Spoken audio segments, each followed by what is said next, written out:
さあ、皆さんこんにちは。자, 청취 파트를 어떻게 대비할 것인가? 청취에서 어떤 문제가 출제될 것인가? 라고 하는 것인데 N1과 N2는 문제 개수는 다르지만 문제가 나오는 유형은 똑같습니다. 자, 파트 1은 과제 이해가 되겠습니다. 파트 1을 어떻게 풀 것이야 되는가? 자, 과제 이해라고 하면 무엇인가? 앞으로 일어날 일이 되겠습니다. 예를 들면 남자와 여자가 이야기를 하고 있습니다. 남자는 이후 무엇을 할 것인가 내지 여자는 이후 무엇을 할 것인가가 과제의 이해가 되겠습니다.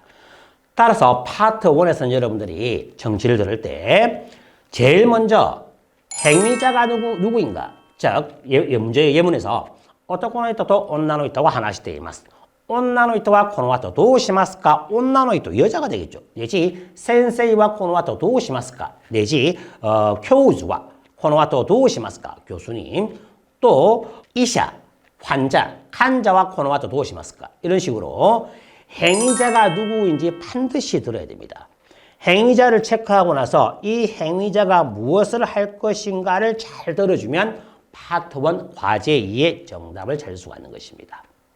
그리고 파트 1에서는 보기의 내용이 문제 용지에 나와 있죠. 여러분들이 일본어를 들으면서 보기에 있는 일본어를 보고 있으면 잘 이해가 안 될 수가 있습니다. 모든 시험 문제는 예제를 불러줍니다. 이 예제를 불러줄 때 가급적이면 여러분 나름대로 보기의 내용을 간략하게나마 한글로 해석을 해 주시기 바랍니다. 그래서 한글로 해석되어 있는 것을 보고 일본어 예문을 들으면 정답을 찾기가 수월하다.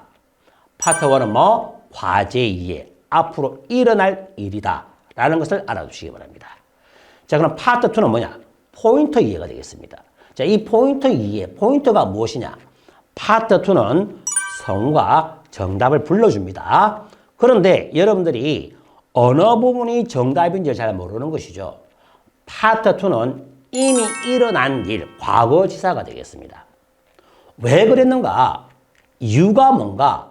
결석한 것은 이유가 무엇인가? 주로 시험 문제 출제가 되는 것이 이유와 원인에 대해서 물어봅니다. 이미 일어난 사실에 대해서 묻는 것이기 때문에 일어난 과거지사 표현, 성우가 정답을 불러준다고 했죠. 물론 파트 2도 문제 용지에 보기의 내용이 나와 있습니다. 이 보기의 내용을 보면서 성우가 정답을 불러주는 부분을 정확하게 체크하시면 돼요. 파트 2는 질문을 하고 나서 30초 동안 시간을 줍니다. 이 30초 동안 여러분들이 보기의 내용을 한글로 나름대로 해석을 해주자.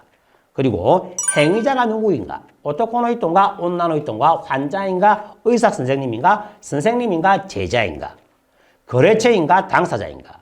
이러한 내용을 보면서 이미 일어난 사실, 보기의 내용을 보고 있으면 성우가 불러주는 것을 체크를 해서 정답을 찾으면 되는 것입니다. 519 문제를 통해서 충분히 극복할 수가 있다는 것을 알아두시기 바랍니다. 자, 파트 3은 내용 이해, 문제 용지에 아무것도 없어요. 성우가 그냥 쭉 불러줍니다. 그 내용을 다 듣고 나서 질문의 내용을 듣고 정답을 찾아야 됩니다. 보기 내용 역시 성우가 불러줍니다. 어렵지 않습니까? 어렵지 않아요. 왜? 이 파트, 내용 이해 파트는 전체적인 내용이 무엇인가, 즉 부분적인 해석이 아닌 전체적인 내용을 묻는 문제가 출제가 됩니다. 따라서 숫자, 날짜, 요일 등은 부분적인 것이 되는 것이기 때문에 정답이 될 수 없겠죠. 보기에서 숫자, 날짜, 요일이 나오면 절대 정답이 될 수가 없다라고 하는 거. 그리고 극단적인 표현 있죠. 스베 때노 모든 것, 있으면 항상 이런 표현도 정답이 될 수가 없습니다. 파트 3 문제 용지에 아무것도 없기 때문에 어렵다라고 생각할 수가 있겠지만 전체를 지배하는 내용, 전체의 내용이 무엇인가, 테마가 무엇인가, 앙케이트와 관련된 문제가 나왔으면 어떠한 앙케이트인가, 앙케이트의 테마가 무엇인가를 묻는 문제가 출제가 되는 것입니다. 파트 3은 전체를 지배하는 문제가 출제가 된다라는 것을 알아두시기 바랍니다. 자, 파트 4. 파트 4는 즉시 응답. 질문의 내용을 알아듣지 못하면 정답을 찾을 수가 없습니다. 질문의 내용을 알아들어야 정답을 찾을 수가 있는데 그럼 이 파트를 어떻게 대비할 것인가? 많은 연습을 해야 되겠죠. 이렇게 말했을 경우는 좀 무책임합니다. 파트 4 대비 일단 여러분들이 청취 능력이 뛰어나야 하지만 오답을 찾는 방법을 말씀드리겠습니다. 질문에서 뭐라고 말을 했는데 그 질문의 내용과 유사한 어휘나 같은 어휘가 보기에 놓으면 정답이 될 수가 없습니다. 예를 들어 보겠습니다.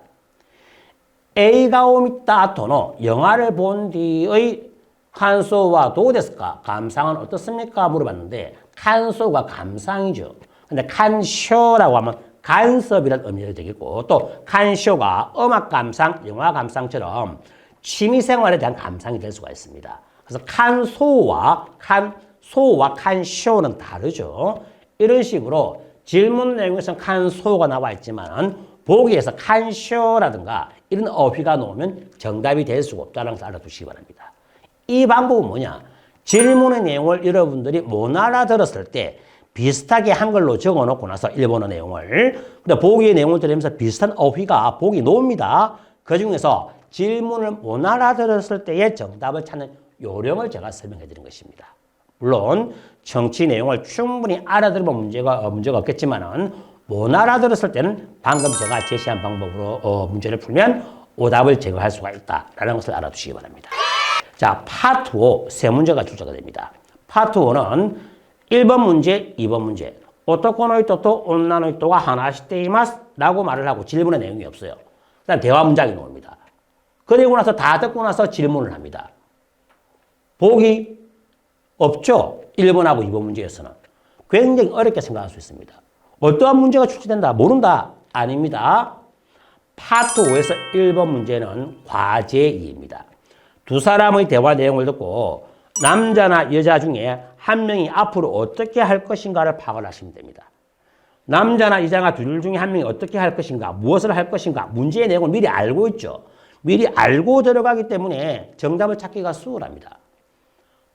파트 5에서 문제 1번은 뭐? 과거지사가 아니다. 앞으로 일어날 일이다. 그럼 문제 2번은 뭐야? 문제 2번은 과거지사. 포인트 이해가 되겠습니다.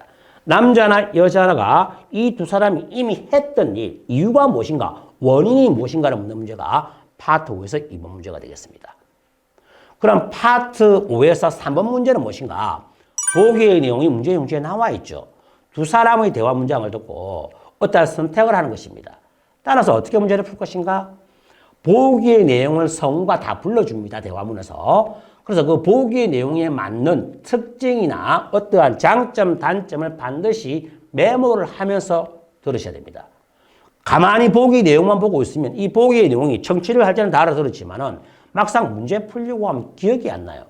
이러한 오류를 막기 위해서 파트 5의 문제 3은 뭐? 보기의 내용을 보면서 그 내용의 특징이나 장단점을 들으면서 적어가면서 문제를 풀어야만 정답을 풀 수가 있다. 자, 지금까지 여러분들이 청취를 어떻게 풀 것인가에 대해 설명을 했습니다. 이러한 요령을 가지고 문제를 풀면 실전에서 최소한 30% 이상은 문제를 맞출 수가 있고 그 다음에 본 교재 강의를 들으면서 청취 내용을 어떻게 공부할 것인가 대비를 한다면 100% 만점을 받을 수가 있습니다. 아무리 열심히 공부한다 하더라도 문제가 어떠한 문제가 출제가 될 것인가, 어떻게 문제를 풀어야 될 것인가 요령을 모르면 절대 합격할 수가 없다라는 사실을 알아두시기 바랍니다.